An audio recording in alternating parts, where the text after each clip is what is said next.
Over 60 feared dead as jet hits helicopter crashes into US river. Over 60 means 60 से ज़्यादा. Feared means होता है to be afraid of, मतलब आशंका होना, डर होना या फिर खदशा होना. Feared मतलब आशंका है, dead मरने की. As जब jet hits helicopter, एक जेट हिट्स यानी टकराया हेलीकॉप्टर से. क्रैशेस इनटू, क्रैश का एक मतलब होता है गिरकर तबाह होना, दुर्घटनाग्रस्त होना, और इसका एक मतलब होता है टकरा जाना.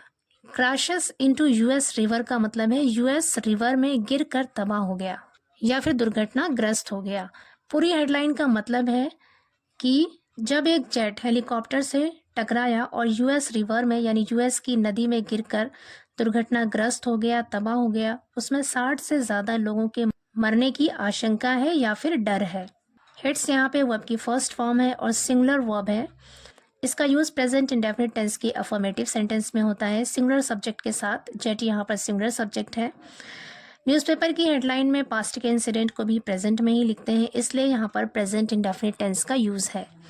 पूरी स्टोरी देखते हैं. More than 60 people were fear dead after an American Airlines regional passenger jet collided with a US Army Black Hawk helicopter on Wednesday and crashed into the frigid Potomac River near Reagan Washington National Airport. More than 60 people यानी 60 से ज़्यादा लोग were feared dead यानी उनके मरने की आशंका है या मरने का डर है. After an American Airlines Regional Passenger Jet collided मतलब टकराना. कह रहे हैं कि एक American Airlines regional passenger jet के यूएस आर्मी से टकराने के बाद 60 से ज़्यादा लोगों के मरने का डर है या फिर आशंका है. यहाँ पर ये वर्ब पास्ट में दिया हुआ है क्योंकि ये वाला जो सेंटेंस है वो आफ्टर से कनेक्टेड है ये वाले सेंटेंस से, और ये वाला सेंटेंस पास्ट में दिया है, इसलिए ये वाला सेंटेंस भी पास्ट में ही लिखा है. कह रहे हैं एक American Airlines regional passenger jet का US Army Black Hawk helicopter से टकराने के बाद 60 से ज़्यादा लोगों के मरने की आशंका है या फिर डर है ऑन वेंसडे बुध को. And crashed into the frigid Potomac river. And crashed into मतलब गिरकर तबाह हो गया या फिर दुर्घटनाग्रस्त हो गया. फ्रिजिड का मतलब होता है बहुत ज़्यादा ठंडा, बहुत ज़्यादा ठंडा या फिर जमा हुआ. कह रहे कि बहुत ज़्यादा ठंडा पोटोमैक नदी जो रीगन वॉशिंगटन नेशनल एयरपोर्ट के पास है उसमें गिरकर तबाह हो गया. आगे कह रहे हैं at this point we do not believe there were any survivors. At this point मतलब इस समय या इस वक्त. वी डू नॉट बिलीव मतलब हमें यकीन नहीं है या फिर हमें नहीं लगता. देयर वर एनी सर्वाइवर्स कि कोई भी बचा था.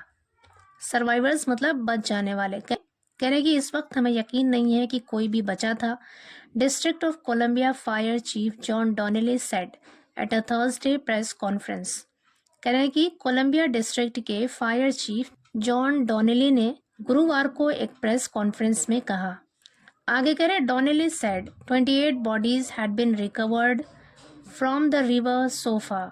डॉनेली सेड मतलब डॉनेली ने कहा कि 28 बॉडीज की 28 शव हैड बीन रिकवर्ड बरामद किया गया था. हैड बीन के साथ रिकवर्ड यहाँ पे वर्ब की थर्ड फॉर्म है, पैसिव वॉइस सेंटेंस है और टेंस है past perfect.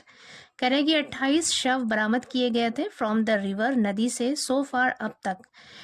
In what was shaping up to be the deadliest. In मतलब में यानी उस दुर्घटना में what was shaping up to be जो बनने जा रहा था. व्हाट का मतलब है यहाँ पर जो बनने जा रहा था. द डेडलीएस्ट सबसे घातक यूएस एयर डिजास्टर यानी यूएस हवाई दुर्घटना का सबसे घातक दुर्घटना बनने जा रहा था. इन मोर देन अ डेकेड एक दहाई से ज़्यादा के अरसे में, ज़्यादा के टाइम में. पूरे सेंटेंस का मतलब है कि एक दहाई से भी ज़्यादा. डेकेड कहते हैं 10 साल का एक डेकेड होता है, हिंदी में कहते हैं दहाई. कह रहे हैं कि एक दहाई से या एक डेकेड से भी ज़्यादा के टाइम में जो दुर्घटना यूएस हवाई डिजास्टर का, यूएस हवाई दुर्घटना का सबसे डेडलीस्ट यानी सबसे घातक दुर्घटना बनने जा रहा था, उसमें 28 शवों को अब तक बरामद कर लिया गया. डॉनेली ने कहा. आगे कह रहे हैं we will work to find all the bodies and reunite them with their loved ones he said, we will work मतलब हम काम करेंगे। विल के साथ वर्क यहाँ पे वर्ब की फर्स्ट फॉर्म है, फ्यूचर इंडेफिनिट टेंस का यूज है यहाँ पे। वी विल वर्क हम काम करेंगे, टू फाइंड ढूंढने का, ऑल द बॉडीज सभी शवों को, एंड रीयूनाइट और मिलाने का काम करेंगे, देम उन्हें, विद देयर लव्ड वंस उनके प्यारों से, लव्ड वंस मतलब प्यारे, उनके अपने चाहने वाले लोग। कह रहे कि हम उन शवों को ढूंढने का काम करेंगे और उन्हें उनके प्यारों से मिलाने का काम करेंगे। ही सेड उन्होंने कहा। आगे कह रहे American Airlines confirmed 60 passengers and 4 crew members were aboard the jet. American Airlines ने कंफर्म्ड यानी पुष्टि की या फिर तस्दीक की, कंफर्म की सेकंड फॉर्म है यहाँ पे, 60 पैसेंजर्स की 60 यात्री एंड 4 क्रू मेंबर्स, क्रू कहते हैं कर्मी दल यानी काम करने वाले लोगों का ग्रुप, यानी एयरलाइन में काम करने वाले लोगों का ग्रुप। कह रहे कि and 4 crew members were aboard the jet, और 4 क्रू के members were aboard the jet, jet पर सवार थे। अबोर्ड मीन्स सवार, वर मीन्स थे। कह रहे कि अमेरिकन एयरलाइंस ने तस्दीक की या पुष्टि की कि 60 यात्री और 4 क्रू मेंबर्स जेट पर सवार थे। The helicopter on a training flight was carrying 3 soldiers, a US official said. The helicopter वो helicopter on a training flight जो अपनी ट्रेनिंग की उड़ान पर था, अपनी ट्रेनिंग की उड़ान पर, अपनी प्रशिक्षण की उड़ान पर, was carrying ले जा रहा था। was के साथ carrying यहाँ पे वर्ब की ing फॉर्म है, पास्ट कॉन्टिन्यूअस टेंस का यूज है यहाँ पे। कह रहे कि प्रशिक्षण की उड़ान पर वो हेलीकॉप्टर ले जा रहा था 3 सोल्जर्स, 3 सैनिकों को ले जा रहा था। A US official said, एक US अधिकारी ने बताया।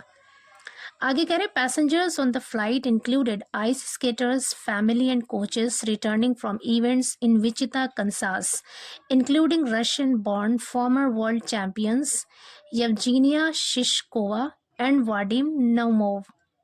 पैसेंजर्स ऑन द फ्लाइट, कह रहे हैं कि उस फ्लाइट में यात्री, उस फ्लाइट की यात्री में इंक्लूडेड शामिल थे आइस स्केटर्स यानी बर्फ पे स्केट करने वाले, स्केट कहते हैं फिसलना, आइस बर्फ, बर्फ पर स्केट करने वाले शामिल थे, फैमिली परिवार एंड कोचेस और उनके कोच शामिल थे, returning from events in Wichita Kansas, Wichita Kansas में हो रहे एक इवेंट्स यानी कार्यक्रम से वापस लौट रहे थे, इंक्लूडिंग जिसमें शामिल थे मतलब उस इवेंट में शामिल थे रशियन बॉर्न, रशियन में पैदा हुए, फॉर्मर वर्ल्ड चैंपियंस यानी पूर्व विश्व चैंपियन येवजीनिया शिशकोवा शामिल थे, एंड वाडिम नोमोव, और वाडिम नोमोव शामिल थे उस इवेंट में जिस इवेंट से वापस वो लोग आ रहे थे।